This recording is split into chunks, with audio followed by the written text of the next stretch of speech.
pa rin access? Sabi niya, buti na lang. Pero syempre, alam mo yun, ano yun eh, prestige siya, dream yun. Kahit isang taon na nakakuha, tayo kung nakakuha. Ay, ang lapit. Sorry, girl. Wala naman na tayo ni kahapon eh. Betchay kasi. 30,000. Sana yun, 30,000, 40,000. Sa'yo yan, Melay. Nag-file na RDOT. Katas ng 13 fan.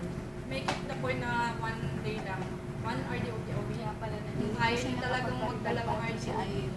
Oo. Hindi ko kayo pipiliin. Sa Manila. Pero, as much as possible.